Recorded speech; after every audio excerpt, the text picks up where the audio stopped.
On the afternoon of 16th of December 1935, on the block of 5th Avenue between 70th and 71st Streets, the line of New Yorkers moved slowly past the limestone facade of 1 East 70th Street.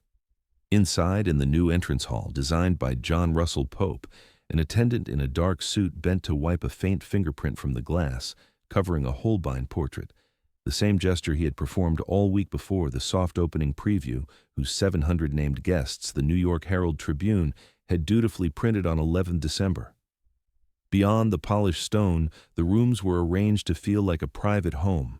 Carpets, muffled footsteps, fresh flowers accented old master paintings, and the route was controlled by discreet ropes set just far enough from the frames. The new institution had a name now, the Frick Collection, and a legal identity anchored in a will and articles of incorporation filed in Albany. Outside, the country was still in the Depression. Inside, time appeared to have been edited. The documents in the trustees' files recorded wage cuts, a lockout, Pinkerton barges, and 10 dead at Homestead in 1892. None of that was written on the walls. The attendant folded the polishing cloth, slipped it into his pocket, and stepped back as another ticket holder crossed the threshold, unaware that the price of admission had already been paid by people who would never see these rooms. The mansion looked complete. The record never quite is. In the early hours of 6th of July 1892, along the Monongahela River at Homestead, Pennsylvania, the air smelled of river mud, coal smoke, and oiled metal. At the edge of the Carnegie Steel Works, men of the Amalgamated Association of Iron and Steel Workers watched 2 barges drift out of the darkness, low in the water with 300 Pinkerton agents aboard. The town of Homestead sat in the industrial belt southeast of Pittsburgh, where steel mills lined the riverbanks and the sky carried a permanent haze. The Carnegie Steel Works dominated the local economy, employing roughly 3,800 workers in 1892. For skilled workers in the Amalgamated Association, the mill had represented relative security, union wages, negotiated hours, some measure of control over the brutal work of turning molten iron into finished steel. But that security was ending. The company's chairman on the ground, Henry Clay Frick, had already ordered the construction of a high board fence topped with barbed wire, quickly nicknamed Fort Frick in contemporary reports. Telegrams between him and Andrew Carnegie in Scotland show their intent: wage cuts, union breaking, and the replacement of skilled men with cheaper labor. The mills have never been able to turn out the product they should, owing to being held back by the amalgamated men, Frick wrote. Carnegie replied after the shooting began, "Never employ one of those rioters. Let grass grow over the works." The wage dispute was specific and documented. The union contract was set to expire on June 30th. Frick proposed a new scale that would reduce tonnage rates, the amount paid per ton of steel produced, effectively cutting wages by up to 20% for some workers. The union rejected the terms. On June 28th, Frick locked out the entire workforce, union and non-union alike, and began preparing to reopen the mill with replacement workers protected by private security. The Pinkerton National Detective Agency, already notorious for strike-breaking, provided those guards. The barges carrying them up the Monongahela were designed to land directly at the mill, bypassing the town entirely. But workers had been watching the river. When the barges approached in the pre-dawn darkness of July 6th, thousands of workers and townspeople were waiting on the banks and on the mill grounds. What followed was documented in multiple investigations, newspaper accounts, and later court testimony. The Pinkertons attempted to disembark. Workers blocked them. Gunfire erupted. Accounts differ on who fired first. The battle continued for hours, with both sides firing rifles and small cannons. Workers used dynamite, trying to sink the barges. The Pinkertons, trapped on the water, eventually surrendered in the afternoon. By late afternoon, at least 7 workers and 3 Pinkertons were dead, and more than a dozen on each side were wounded. A widely reproduced engraving in Harper's Weekly showed agents marching through the town under guard, rifles lowered, as a crowd hurled stones, an early act of visual editing that centered the security men rather than the families who would mourn the workers. The dead workers included men with families, men who had worked at the mill for years, men who had believed the union could protect them. Their names were recorded in local newspapers and death certificates: John Morris, Silas Wayne, Peter Ferris, Joseph Sotak, George Rudder, Henry Striegel, and others whose identities remained less certain in the chaos. Each left behind widows, children, parents, people who would live with the economic and emotional consequences of that single day for the rest of their lives. On the riverbank, a steel worker wiped blood and coal dust from his hands with a torn rag. It was a mundane motion, the same small circle repeated until the cloth went dark. In official company reports, the clash became disturbances, hostilities, and finally a labor difficulty. In the town cemetery, it was something else. The man with the rag would never see Fifth Avenue, but the profits he helped create would. On 23rd of July, 1892, in his office in the Frick Building on Grant Street, Pittsburgh, Henry Clay Frick was working at his desk when Alexander Berkman, a Russian-born anarchist unaffiliated with any steel union, walked in with a revolver and a sharpened steel tool. Berkman was 21 years old, an immigrant who had arrived in New York at 18, a reader of radical literature who saw the Homestead lockout and the deaths on July 6th as evidence of class war. He had no connection to the Amalgamated Association. The union leadership explicitly opposed violence and had tried to maintain order during the battle with the Pinkertons. But Berkman saw Frick as a symbol of capitalist tyranny who deserved to die for the workers killed at Homestead. Accounts reconstructed from court records and contemporary press say Berkman fired 2 bullets at close range, one grazing Frick's ear and neck before lodging near his spine, the other striking him again in the neck. He then stabbed Frick repeatedly in the leg with the steel file before being subdued by John George Alexander Leishman, Carnegie Steel's vice president, and other staff. The scene in the office was chaotic: blood on the floor, Frick's secretary screaming, Leishman and a carpenter named John Doyle wrestling Berkman to the ground. In Berkman's pocket, they found a note explaining his motive. "By this act of elimination, I hope to call the attention of the American people to the true facts of the Steel Trust." Frick's own reaction became part of his legend. According to a later narrative based on medical and company records, he refused treatment until he had finished dictating letters, returned to work within a week, and insisted his assailant be turned over to the law. The attack, meant as revolutionary justice, had a different recorded effect. Public sympathy shifted, the Homestead strikers were tainted by association, and the union's position collapsed. The shift was measurable in newspaper coverage. Before the assassination attempt, press accounts had been mixed, some sympathetic to workers, some to management, most simply reporting events. After Berkman's attack, Frick became a victim, a man who had survived attempted murder and shown remarkable courage.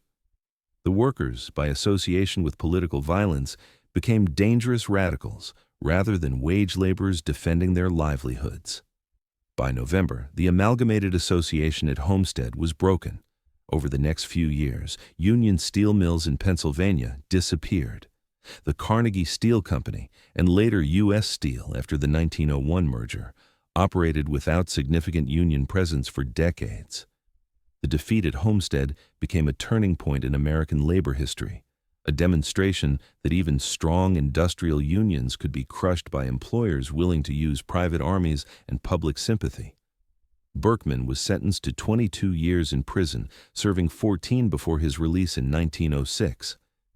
He later wrote a memoir, Prison Memoirs of an Anarchist, describing his action as a failed propaganda of the deed. He never expressed regret for trying to kill Frick, only for failing. Frick, for his part, refused all clemency appeals on Berkman's behalf and never publicly discussed the attack except to note his rapid recovery. Later summaries of the episode in labor histories would describe Frick as ruthless, a strikebreaker, the man whose name remained a slur in western Pennsylvania long after his death. In the official biographies, however, this day becomes a story of resilience and resolve. The bullet path through bone and tissue would be easier to trace on paper than the path from this office to a limestone mansion on Fifth Avenue. By 1905, Frick had left Pittsburgh for New York City, initially renting a Vanderbilt mansion with a built-in gallery, testing what it meant to live inside his own collection. When he began to look for a permanent house, he chose the corner of Fifth Avenue and East 70th Street, acquiring land that included the former Lenox Library site. The move from Pittsburgh to New York was both personal and strategic.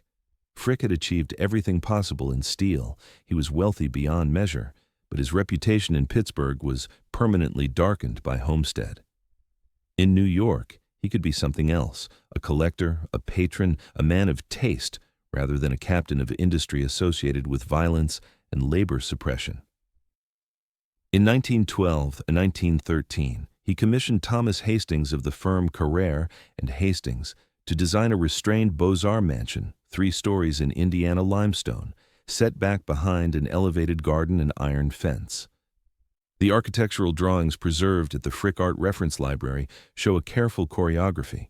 Service corridors hidden behind paneled walls, private family rooms upstairs, and a sequence of galleries and salons on the main floor calibrated for large canvases by Rembrandt, Vermeer, and Holbein. The design emphasized privacy and control. The house sat 20 feet back from Fifth Avenue, separated from the street by a raised garden and wrought iron fence. Visitors approached through a formal entrance sequence that established the building's importance while maintaining distance from the public sidewalk. Inside, the arrangement of rooms created a clear hierarchy: public reception areas, semi-private galleries, and fully private family quarters upstairs. Frick's art collecting files, full of dealer correspondence and invoices, record his increasing focus on old masters during these years. Where Homestead's ledgers track tonnage and wages, these documents follow canvases across the Atlantic: a Gainsborough from London, a Velázquez from Spain, a Bellini from Italy. One later article quoted Frick saying that art collecting gave him more real pleasure than anything outside business. The sums involved were staggering. Individual paintings cost tens or hundreds of thousands of dollars, sometimes more than a worker at Homestead might earn in multiple lifetimes. A single Vermeer, Officer and Laughing Girl, purchased in 1911 for $150,000, represented roughly 100 years of wages for a skilled steelworker. The connection between these numbers was never made explicit in Frick's collecting records, but the arithmetic was simple enough. In construction photos from 1913, workers stand on scaffolding along Fifth Avenue, wiping stone dust from their hands with rags before lifting another block into place. It is the same circular motion as Homestead, but now the residue is pale and dry, not darkened with oil and blood. The men building Frick's mansion were construction workers, likely union members, ironically, given Frick's anti-union stance in the steel industry. But construction unions had different histories and different power relationships than industrial unions. The building trades in New York had established themselves through different means, and Frick apparently saw no contradiction in employing union labor to build his house while continuing to oppose unionization in steel. The work took nearly 2 years. The house was designed as a residence, but in the documents it already reads like a stage: entrances, exits, and a future audience carefully controlled. In 1913 and 1914, as construction continued at 1 East 70th Street, carts and early motor vehicles moved along Fifth Avenue delivering limestone, timber, and decorative metalwork. The Henry Clay Frick House, as building permits and later landmark nominations call it, rose as a 45,000-square-foot structure with 3 principal wings arranged in an L shape, its facade articulated by pilasters and carved pediments. The building process was documented in permits, contractor records, and photographs. The foundation went deep, necessary for supporting the massive stone structure and the weight of art collections that would eventually fill the rooms. Structural steel reinforced the masonry walls. Modern mechanical systems, electric lighting, steam heat, plumbing, were hidden behind the classical facades and period interiors. Inside, decorator Charles Allam and later Elsie de Wolfe furnished the rooms. Dealers Charles Carstairs and Joseph Duveen advised on the placement of major paintings. The archives show lists of objects assigned to each space: a Fragonard panel for one wall, a bronze clock for a mantel, a Rubens to be hung opposite a window whose light would be softened by silk damask. The house was wired for electric light and equipped with modern plumbing, yet outwardly it maintained the aesthetic of an 18th-century European residence. Joseph Duveen deserves particular attention. He was the era's most influential art dealer, known for selling European masterpieces to American millionaires and for his aggressive salesmanship. His relationship with Frick was complex. Frick respected Duveen's eye, but was also wary of his prices and tactics. Correspondence between them shows Frick as a careful buyer, demanding extensive documentation of provenance and condition, negotiating prices, and occasionally walking away from deals. The furnishing of the house took years and continued even after the Fricks moved in.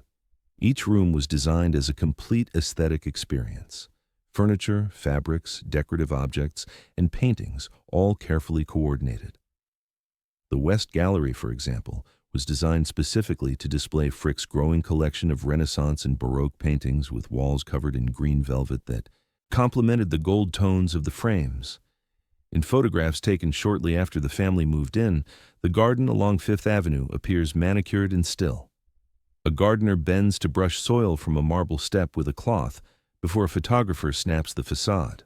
The motion, wiping a surface to erase a mark, echoes again, now in the service of a carefully composed public image.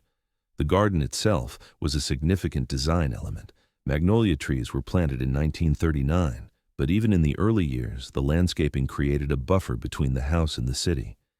The elevated garden meant that passers-by on Fifth Avenue looked up at the mansion, reinforcing its status and importance. The wrought iron fence was decorative, but also functional, maintaining clear boundaries between public and private space. The mansion's stone skin was finished in 2 years. The work of covering the source of its funding would take much longer and require no scaffolding at all. By 1915 to 1918, Frick's art holdings had expanded enough that inventories and insurance schedules ran to hundreds of pages. These documents, preserved in the Frick Art Reference Library, show not only what he owned, but how he wanted it seen, not grouped by school or century, but distributed, so each room felt like a lived-in salon. The collecting philosophy was distinctive. While many American collectors of the period were building encyclopedic collections organized by chronology or geography, Frick arranged his paintings and objects for aesthetic effect and personal pleasure. A Holbein portrait might hang near a Renaissance Italian work if the colors and compositions complemented each other. A 16th-century bronze might sit on an 18th-century table if the combination pleased his eye. A later description of the collection's opening arrangement noted that works were organized based on how they blended in with the house's ambiance, rather than by art historical sequence. In practice, that meant Holbein's Sir Thomas More over a fireplace, flanked by Thomas Cromwell on an adjacent wall, a Vermeer facing a window, a Turner near a mirror. Visitors invited into the house before it became a museum later recalled its intimate scale, a place where masterpieces seemed to share space with domestic routine. The intimacy was carefully constructed. Unlike the grand museums rising in New York, the Metropolitan Museum expanding rapidly on Fifth Avenue, the emerging collections that would become MoMA, Frick's house maintained a residential scale. Rooms were sized for human comfort rather than monumental display. The ceilings were high but not overwhelming.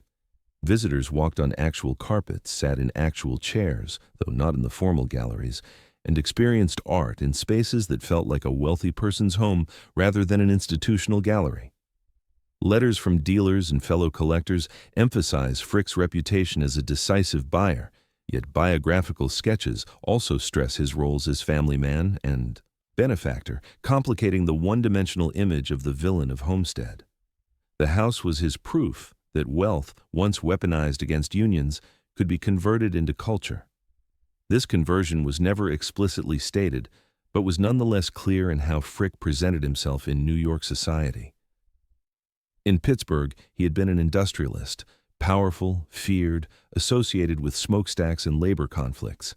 In New York, he became a connoisseur, refined, tasteful, associated with Rembrandt and Vermeer. The transformation was geographic and social, but also narratival. The same fortune appeared in different ledgers, described in different vocabularies. On quiet evenings, servants would have moved through the galleries, dusting frames and straightening chairs after guests left. The museum's later practice of placing fresh flowers in the galleries every day under director Frederick Mortimer Clapp echoes this same ritual of maintenance. Dust once a byproduct of industrial production, became something to be gently wiped from gilt surfaces. The servants who maintained the house lived in a different world than the family they served. They used backstairs and service corridors, ate in separate dining areas, and were expected to be largely invisible to the Fricks and their guests. Their names appear sporadically in household accounts, wages paid, positions listed, but their experiences of life in the mansion are mostly unrecorded. What survives are the routines they performed, the standards they maintained, the invisible labor that kept the house functioning as a showcase. In the homestead files, men were reduced to line items. In this house, paintings became personalities while the workers remained nameless. On 2 December 1919, Henry Clay Frick died in New York City, leaving behind not only his Fifth Avenue house and art, but a detailed will that specified the creation of a public museum. He bequeathed the mansion, the core of his collection, and a $15 million endowment to maintain them, directing that the house eventually be opened for the purpose of encouraging and developing the study of the fine arts. The will was specific and controlling, characteristic of Frick's personality. It stipulated that his widow Adelaide would have life use of the house. She could continue living there for the rest of her life. Only after her death could the conversion to a museum proceed. This meant the house would remain private for years, suspended between its past as a family residence and its future as a public institution. The will also ensured continuity and control. His children, Helen and Childs, were among the trustees. Corporate and legal archives show the swift creation of the Frick Collection, Inc. in April 1920, as trustees filed incorporation papers and began managing the estate. The endowment was substantial enough to ensure the museum's long-term financial stability, though exactly how to invest and manage such a large sum became an ongoing concern for the trustees. For Helen Clay Frick, whose own life story was marked by the memory of her father's role in Homestead and the assassination attempt that took place before she was a teenager, the house and its art were inseparable from that legacy. Biographical notes describe how she grew up knowing both her father's reputation as Frick the strikebreaker and his devotion to collecting and philanthropy. Helen herself became a significant figure in Pittsburgh philanthropy, founding Clayton, the Frick family's Pittsburgh home, as a museum, and supporting various cultural and educational institutions. Her relationship to her father's legacy was complicated. She defended his memory, but also seemed aware that his reputation was contested. In her own philanthropy, she emphasized education and access, perhaps attempting to balance the exclusionary aspects of her father's labor practices. After Adelaide's death in October 1931, an inventory valued her possessions in the house at nearly $129,000, and in accordance with the will, the trustees gained authority to convert the residence into a museum. The documents show a smooth legal transition. They do not record any debate over how or whether to address the workers whose labor funded the building. The silence on this point is telling. The trustees' minutes from 1931-1935, preserved in the institutional archives, discuss architectural plans, collection management, staffing, and public access policies. They debate whether to charge admission, ultimately deciding not to, how many visitors to admit per day, and what educational programs to offer. But nowhere in these documents is there discussion of how to contextualize Frick's fortune or acknowledge the Homestead strike. This absence was probably not conscious suppression. More likely, it simply didn't occur to the trustees that such context was necessary or appropriate. They saw their role as stewards of an art collection and historic house, not as interpreters of labor history or industrial capitalism. The museum they were creating was about beauty, culture, and aesthetic experience, not about the economic systems that had made those experiences possible. In the will, every painting had a place. The steelworkers of Homestead did not appear in any clause. Between late 1931 and 1935, the trustees hired architect John Russell Pope to alter and expand the Fifth Avenue house for public use. Plans preserved in the archives show the addition of a new library wing on East 71st Street, the reconfiguration of some family rooms into galleries, and the installation of a vault for storing delicate works and protecting them against air raids. Pope was one of America's leading architects, known for neoclassical designs including the National Gallery of Art in Washington and the Jefferson Memorial. His work on the Frick was more modest than those projects, but equally careful. The challenge was to convert a private residence into a public museum while maintaining the intimate residential character that made the collection special. Construction records note that work began in December 1933, with crews removing portions of interior walls, adding structural steel where needed, and inserting fireproof doors. The building's exterior remained largely unchanged. The transformation was instead a matter of circulation and control. Ropes and stanchions were ordered to guide visitors on a fixed path through the rooms, and a timed ticket system was established to admit roughly 600 people a day. The circulation path was carefully designed. Visitors would enter from Fifth Avenue, receive their tickets, and then move through the galleries in a predetermined sequence. The route was logical. Rooms flowed one into another, but it also controlled what people saw and in what order. Certain rooms remained off-limits, including family quarters upstairs and service areas. The museum experience was curated not just in terms of what art was shown, but in terms of how visitors moved through space. It was, in institutional terms, an operation in access management, but there was a subtler form of editing taking place. None of the early wall labels linked the paintings to the industrial processes that had paid for them. Instead, the narrative presented to visitors was one of taste, connoisseurship, and generosity, what a later journalist called the somewhat fictive sense of stepping into a single man's passions with his rougher history left outside. The wall labels that were written, brief identifications of artist, title, and date, focused entirely on the artworks themselves. There was no mention of when or how Frick had acquired each piece, no discussion of his collecting philosophy, and certainly no acknowledgement that the paintings had been purchased with steel profits. This approach was standard for the era. Museums presented art as autonomous objects to be appreciated aesthetically, not as commodities with complex social and economic histories.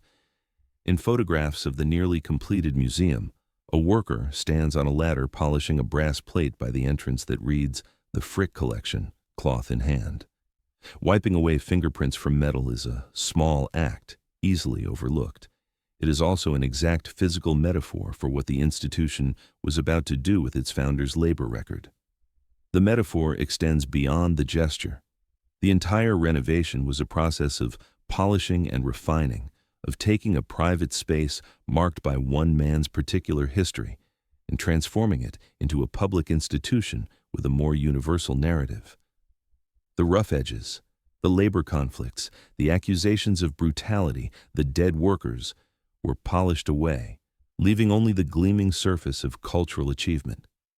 When the last construction crew left, the house no longer belonged to a single family, but the frame around its story was still tightly held. On 11th December 1935, the Frick Collection held a preview for invited guests. 5 days later, on 16th December, it officially opened to the public. Newspaper coverage noted the building's intimate grandeur and the quality of the old masters. The New York Herald Tribune went so far as to print the names of hundreds of the preview attendees, turning the event into a social register. The preview guest list was itself revealing, a mix of old New York society, museum professionals, art dealers, and cultural figures. The presence of so many prominent names lent legitimacy to the new institution, signaling that the Frick Collection had arrived as a major cultural player. But the list also reflected the class dynamics of the era. These were wealthy, powerful people celebrating the conversion of one wealthy, powerful person's private collection into a public trust. Museum records described the practicalities. Visitors entered from 1 East 70th Street, received timed paper tickets, and were conducted along a set route. The institution charged no admission fee at first, but access was controlled through advance reservations for all but the daily allotment of tickets. Inside, fresh flowers were placed in the galleries each day. Outside, on Fifth Avenue, the lines formed quietly along the elevated garden. The decision not to charge admission was significant. It suggested that the museum was a gift, a public service, rather than a commercial enterprise. But the timed tickets and reservation system meant that access was still limited and controlled. This was not a museum that encouraged casual drop-in visits. You had to plan ahead, you had to secure a ticket, and you had to visit during your assigned time slot. By this point, the Homestead Steel Works had long since been de-unionized and brought under the umbrella of U.S. Steel. The Amalgamated Association, once the most powerful steelworkers union in the country, had been broken as a force in the industry after 1892. By 1900, no major steel mill in Pennsylvania was unionized. In the company histories, that outcome was framed as modernization. In labor histories, it was a defeat with human costs measured in lost wages, crushed organizing, and dangerous working conditions. The connection between these two histories, the de-unionization of the steel industry and the opening of the Frick collection, was never made explicit in 1935. But the timing is worth noting. The museum opened during the Great Depression when labor organizing was resurging under New Deal protections. The Wagner Act, guaranteeing workers' right to organize, had passed earlier that year. The Congress of Industrial Organizations was forming to organize mass production industries, including steel. In this context, the opening of a museum celebrating a famous Union buster's cultural legacy carried a certain irony. While workers in Pittsburgh and elsewhere were fighting for the right to organize, New York's cultural elite was celebrating the refined taste of a man who had used private armies to crush unions. On that first public day, an attendant followed the stream of visitors, quietly smoothing the same rope in front of a particularly crowded gallery, wiping the top where hands had brushed against it. The motion was barely noticeable, but constant. The guest book recorded who came in. No record was kept of the people who chose to stay away because the name over the door was still synonymous with a massacre. During World War II, the Frick trustees faced a different kind of risk. Minutes from board meetings and internal memoranda record their concern over air raids and the vulnerability of the collection. In 1941, they completed a vault system within the building, and more than 6 paintings plus all the sculptures were moved into secure storage. The war brought unprecedented threats to cultural institutions. Museums across Europe were being bombed, collections destroyed or looted. In the United States, the threat was less immediate but still real. German submarines operated off the Atlantic coast, and air raids on New York, while unlikely, were not impossible. The trustees took the threat seriously. The vault construction represented a significant investment in protection infrastructure. Located in the basement, the vaults were designed to withstand fire, water damage, and structural collapse. Climate control systems maintained stable temperature and humidity. The most valuable and vulnerable works were carefully packed and stored, with detailed inventories maintained in case evacuation became necessary. Even with some rooms closed and key works absent from the walls, the museum remained open to visitors throughout the war, maintaining lectures and, starting in 1938, afternoon concert series in the music room. The institution's public face emphasized continuity and refuge, a place where art could be safely enjoyed while Europe burned and soldiers departed from New York Harbor. The concerts became particularly important during the war years. They provided cultural programming that felt both serious and comforting, affirming that civilization and beauty persisted even amid global conflict. The music room, with its excellent acoustics and intimate scale, became a venue where New Yorkers could experience chamber music in a setting that felt far removed from the violence overseas. At the same time, national labor policy was shifting. New Deal legislation strengthened unions in many sectors, even as the steel industry remained difficult to organize, in part because of precedents set by confrontations like Homestead. The war temporarily paused labor conflicts as unions agreed to no-strike pledges for the duration, but underlying tensions remained.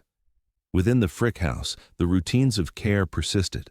Staff reports note the daily cleaning of galleries, the replacement of silk wall coverings, the maintenance of the indoor courtyard, and reflecting pool added during the 1930s alterations.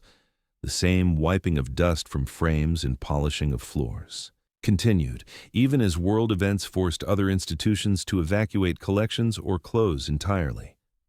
The staff who maintained the museum during the war years faced their own challenges. Many young men were drafted or enlisted, creating labor shortages. The museum had to rely more heavily on older workers and women. Wages were controlled under wartime regulations, making it difficult to compete for scarce labor. Yet, somehow the institution maintained its standards, ensuring that visitors continued to experience the Frick as a place of beauty and tranquility. War forced the museum to acknowledge physical vulnerability.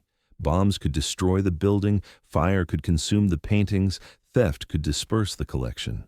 But moral vulnerability, the question of whose stories its walls omitted, remained locked in a different kind of vault. From the 1950s through the 1970s, the Frick collection became firmly established as one of New York's signature Gilded Age house museums. Additional work in the 1970s created a reception wing that maintained the Beaux-Arts vocabulary, further reinforcing the sense of uninterrupted architectural lineage from 1914. The expansion in the 1970s was designed by architects John Barrington Bailey, Harry Van Dyke, G. Frederick Poehler, and Lawford and Forbes. The new wing included a reception hall, underground lecture hall, shop, and additional offices. The design was careful to match the original building's materials and style, so that the addition felt like it had always been part of the mansion rather than a modern intrusion. By 1973, the building had been designated a New York City landmark, and in 2008 it gained recognition as a National Historic Landmark, formal acknowledgments of its cultural and architectural significance. Essays and reviews praised its intimate, home-like atmosphere, contrasting it with the vast encyclopedic Met a few blocks north. The contrast with the Metropolitan Museum was deliberately cultivated. While the Met housed hundreds of thousands of objects in a sprawling complex that could take days to explore, the Frick offered a carefully curated experience in a house-scaled setting. Visitors could see the entire collection in a few hours. The experience felt personal, refined, and accessible. Visitors often described a sense of personal connection. One writer admitted to greeting friends with "Welcome to my house" upon bringing them to the museum, noting that everything at the Frick is toasty at first glance. That warmth was carefully curated. The scale of the rooms, the lack of crowded labels, the continuation of fresh flowers and quiet concerts. The phrase, "toasty at first glance," captures something essential about the Frick's appeal. It feels comfortable, welcoming, and unthreatening. Unlike museums that overwhelm with their scale or intimidate with their scholarship, the Frick invites you to relax, to look at beautiful objects in beautiful rooms, to imagine yourself as a cultivated person with refined taste. In Pittsburgh and within labor history, meanwhile, Frick's reputation as a ruthless capitalist and strikebreaker persisted. Homestead's story was told in local museums, union halls, and scholarly monographs, not in the spaces his profits had built. The mansion on Fifth Avenue became a case study in how philanthropic institutions can offer genuine cultural value while also smoothing over the violence that funded them. The contrast was stark and documented. In Pittsburgh's Rivers of Steel National Heritage Area, exhibits and programs told the story of Homestead and the broader history of steelmaking in the region. The site of the actual Battle of Homestead was marked, though much of the physical evidence had been demolished or redeveloped. Local historians worked to keep the memory alive. In New York, meanwhile, most Frick visitors had no idea about the homestead. If they knew Frick's name at all, it was from the museum. The beautiful house and exquisite art collection were the sum of their knowledge. The name had been successfully rehabilitated, transformed from a byword for capitalist brutality into a synonym for cultural refinement. A night custodian, finishing his shift sometime in those decades, would have turned out the lights in each room in sequence, the last glow reflecting briefly in the glass over a painting before darkness returned. The act was recorded only as a line on a time card. The Frick was now a beloved part of New York's cultural fabric, and, for many, the only place they ever encountered Henry Clay Frick's name. From the 1970s onward, a growing body of scholarship and activism began to link Gilded Age art collections explicitly to the labor histories that financed them. Articles, lectures, and pamphlets pointed out that institutions like the Frick Collection were built with profits from mills where workers endured 12-hour shifts, dangerous conditions, and violent suppression of organizing, citing Homestead as a central example. One such intervention, Flowers for Homestead, distributed at a talk on Henry Clay Frick's art at a British gallery, asked audiences to hold in mind the steelworkers who died or were blacklisted in 1892 whenever they admired the serenity of his old masters. The pamphlet, created by labor activists, provided historical context about Homestead and challenged the sanitized narrative of Frick as a benevolent art collector. The text was blunt. When you look at these paintings, remember that they were purchased with profits extracted from workers who earned poverty wages, worked in dangerous conditions, and were violently suppressed when they tried to organize. Remember the men who died on the banks of the Monongahela River. The intervention represented a growing awareness that cultural institutions have politics, that their origins matter, and that silence about uncomfortable histories is itself a political choice. In Pittsburgh, local historians and labor activists continued to present Frick as a paradox, a man whose philanthropy created parks, museums, and university facilities, and whose business practices earned him a lasting reputation as Frick the Strikebreaker. The city contains multiple Frick legacies: Frick Park, the Frick Art and Historical Center, university buildings bearing his name, creating a complex landscape where admiration and condemnation coexist. At the same time, museum studies increasingly interrogated the ways institutions construct narratives through wall texts, collection highlights, and the stories they choose to foreground. The Frick, whose interpretive strategy emphasized aesthetic appreciation over historical context, became an example of an institution that could be experienced as both exquisitely human-scaled and historically partial. Scholars analyzing the museum's interpretive approach noted what was absent as much as what was present. The labels discussed artistic technique, provenance in the narrow sense of previous owners, and sometimes iconographic meaning. They did not discuss the economic systems that made such collecting possible, the labor that generated the wealth, or the violent suppression of workers that helped consolidate the fortune. Inside the house, the material routines barely changed. Guards still directed visitors away from touching the frames. Conservators still cleaned varnish layers and repaired cracks. Somewhere in a back corridor, a staff member wiped paint dust from a work table with the same circular motion that once cleaned coal soot from a rail car.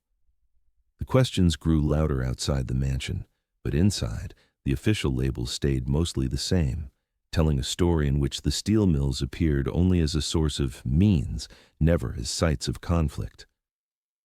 In the early 2020s, the Frick collection embarked on a major $220–300 million renovation and expansion, temporarily relocating its collection to the former Brewer Building, while architects Annabelle Seldorf and preservation firm Beyer Blinder Bell reworked the Fifth Avenue mansion. When the house reopened in April 2025, press coverage emphasized both continuity and change. 10 new galleries, upgraded lighting, reconstituted silk wall coverings, improved accessibility, an underground auditorium, conservation labs, and, for the first time, a cafe. The second floor, long kept private as family space, was open to visitors, revealing rooms like the breakfast room and Adelaide Frick's Boucher room. Reviewers described feeling as if they were finally seeing the Fricks at home, even as the building became more clearly a modern museum. The institution's director, Axel Ruger, acknowledged the museum's status as many New Yorkers' favorite museum, precisely because it hardly feels like a museum at all. That intimacy remained its defining feature, even as the expansion improved circulation and interpretive capacity. Some coverage also noted the awkward contrast between the collection's beauty and its founder's controversial labor record, though dedicated spaces for that history remained limited. The Washington Post review mentioned Homestead explicitly, noting that Frick's fortune came from brutally suppressing organized labor, but observed that the museum's interpretation still focused primarily on aesthetics rather than economics or social history. In images from reopening day, visitors once again queue along the Fifth Avenue garden. A staff member wipes fingerprints from a newly restored marble balustrade, cloth in hand. The gesture has not changed since 1914, only the context has.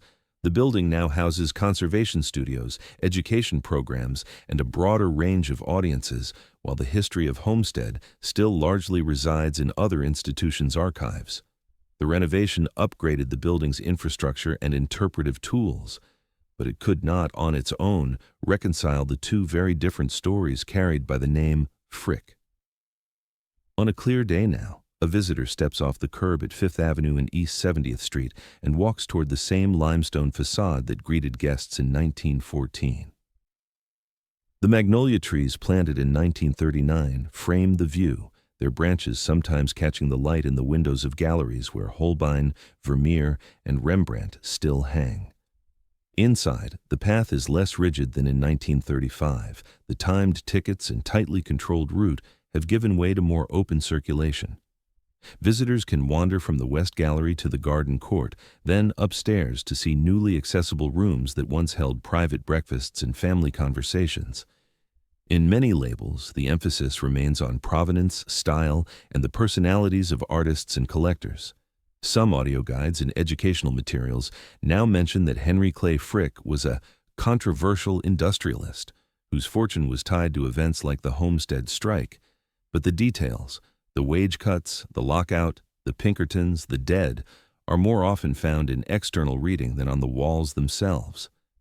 In Pittsburgh, the Battle of Homestead Foundation and other organizations maintain archives, memorials, and educational programs that preserve the workers' side of the story.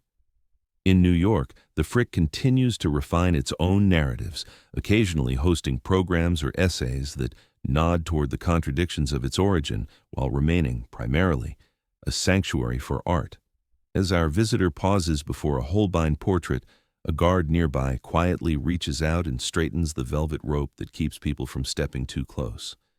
His hand moves in a small, practiced arc. The cloth he uses to wipe a smudge from the brass stand is folded over from countless repetitions. In that motion, unrecorded in any official document, is the physical echo of a steelworker wiping soot and blood from his hands along the Monongahela in 1892. And of every person since who has tried, in one way or another, to clean a surface without altering what lies beneath. The gallery offers stillness, but the files in Pittsburgh and the scars along the riverbank insist that the story is still moving. Years after the latest renovation, a winter afternoon light falls flat and pale across Fifth Avenue. In one upstairs room of the Frick House, a conservator checks the humidity sensors, and then, almost absent-mindedly, rubs a faint streak from the glass protecting a small portrait. Downstairs, in the garden court, water in the reflecting pool barely ripples. On a shelf in the Frick Art Reference Library, a bound volume of Homestead photographs and reports sits near volumes on old master painting. No sign indicates why they share space. From the street, a passerby looks up at the mansion's lit windows and hears only the muffled hum of city traffic, the soft hiss of buses braking at the corner. In the polished glass of a Holbein frame, a faint silhouette crosses and is gone, a moving reflection over an image that does not change.